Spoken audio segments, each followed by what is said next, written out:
Assalamualaikum warahmatullahi wabarakatuh. Sobat RH sekalian, jumpa lagi kita di channel yang keren ini. Keren cadas. Ya, Sobat RH sekalian, saya ingin mengatakan begini. Masuk akal alasannya kalau kemudian Gibran Raka Buming Raka dimakzulkan dengan menggunakan undang-undang pemilu. Pasal berapa yang bisa digunakan? Ya, saya melihat ternyata teman-teman hukum tata negara yang saya dengar Ferry Amsari menggunakan pasal 169 ya, kemudian huruf E dan huruf J ya. Huruf E itu mampu secara rohani dan jasmani untuk melaksanakan tugas dan kewajiban sebagai presiden dan wakil presiden serta bebas dari penyalahgunaan narkotika. Kemudian J tidak pernah melakukan perbuatan tercelah. Nah, sahabat sekalian, kita harus bedakan ya calon presiden dengan presiden terpilih ya. Kalau presiden itu sudah terpilih dan dilantik, maka urusannya adalah impeachment ya. Dan impeachment itu berdasarkan konstitusi 3 saja alasannya.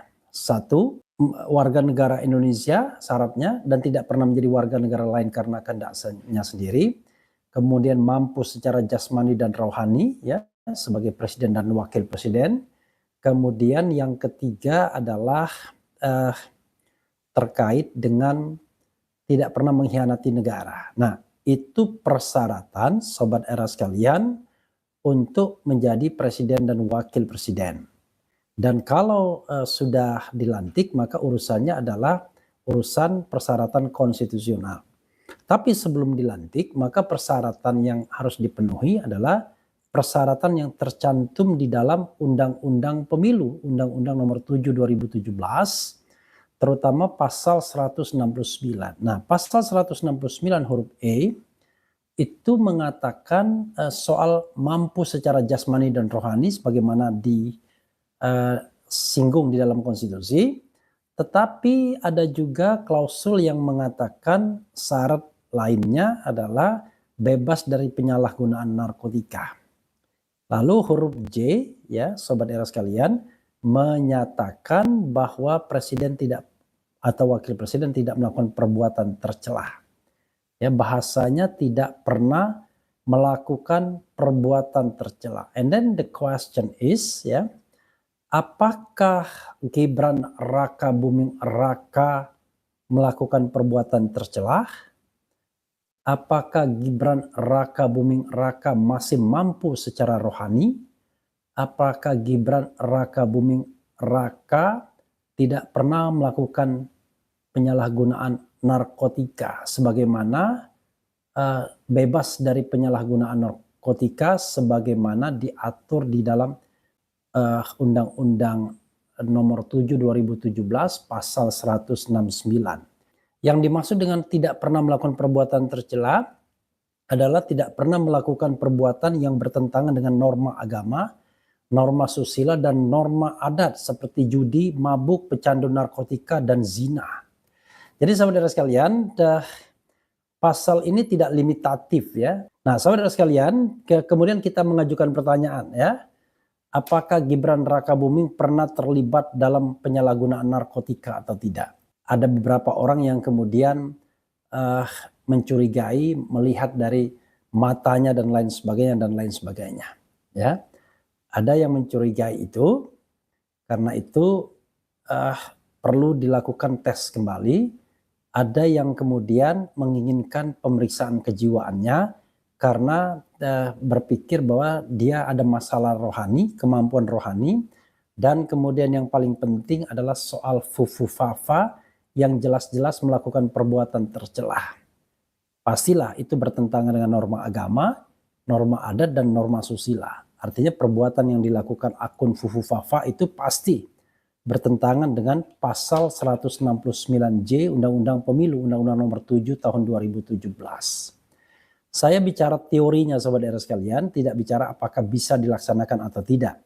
Kalau bisa dilaksanakan atau tidak, it is not my business. Tetapi urusan saya adalah apakah ini secara teoritis apakah justified atau tidak. Soal bisa dilaksanakan atau tidak itu soal politiknya. Tapi soal hukum tata negaranya soal seperti ini. Jadi secara teoritis sobat era sekalian, ketika seseorang mengikuti pemilu ya, dia memenuhi segala syarat yang ditetapkan oleh baik konstitusi maupun undang-undang. Tapi syarat konstitusi sudah diterjemahkan di undang-undang, jadi kita bisa merefer undang-undang pasal 169 itu saja. Proses berpemilu kita tahu mulai dari pendaftaran sampai kemudian presiden dan wakil presiden tersebut dilantik. Dan itu memakan proses yang tidak mudah ya.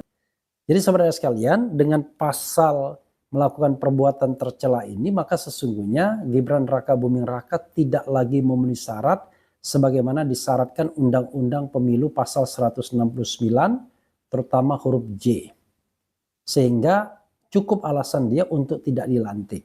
Nah, masalahnya adalah bagaimana menentukan apakah dia melakukan perbuatan tercela atau tidak. Menurut saya ada dua jalan. Jalan hukum ke Mahkamah Konstitusi karena ini ada kekosongan hukum, ya, atau jalan politik KPU yang menyatakannya bahwa dia tidak lagi memenuhi syarat dengan pemeriksaan atau Bawaslu misalnya, atau jalan lainnya, ya. Jadi saya ungkapkan tiga jalan atau ya, satu jalan semi hukum, ya, yaitu melalui Bawaslu lagi ya, diadukan ke Bawaslu bahwa yang bersangkutan tidak lagi memenuhi syarat setelah menunggu pelantikan, atau dibawa kepada KPU ya, tetapi saya meragukan KPU memiliki keberanian ya, atau dibawa ke MPR jalan politik ya. Kalau KPU jalan administrasi, kemudian jalan hukum ke Mahkamah Konstitusi. Nah, ini adalah loopholes ya, karena orang kan tidak menduga bahwa presiden terpilih itu jedanya lama dan kemudian di tengah jalan ada masalah. Ya let's say misalnya kalau presidennya tiba-tiba pindah warga negara atau presidennya korupsi dan lain sebagainya, kan tetap saja dia kemudian tidak bisa dilantik walaupun dia sudah dinyatakan sebagai pemenang oleh KPU. Jadi sobat era sekalian, dalam konteks ini kita harus pahami bahwa memang ada celah untuk menjadikan dia tidak bisa dilantik ya. Sobat sekalian, saya tidak mengatakan apakah ini bisa dijalankan atau tidak, tetapi itu teorinya yang kemudian saya renungkan. Kalau jalan administratif, apakah KPU punya keberanian? Jalan semi hukum, apakah Bawaslu punya keberanian? Ya, secara mereka didikte terus-menerus.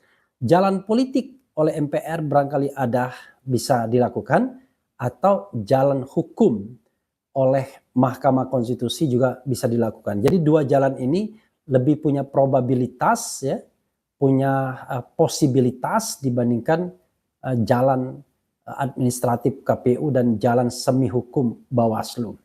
Itu saudara sekalian ya, untuk melihat polemik atau perdebatan mengenai undang-undang pemilu yang saya sendiri sebenarnya awalnya berpikir, wah, dia tidak bisa digagalkan pelantikannya kecuali dilantik dulu kemudian baru diberhentikan dengan pasal impeachment. Tetapi setelah saya menelaah pasal 169 dan mengaitkannya dengan kondisi sebelum dilantik, maka saya membagi dua.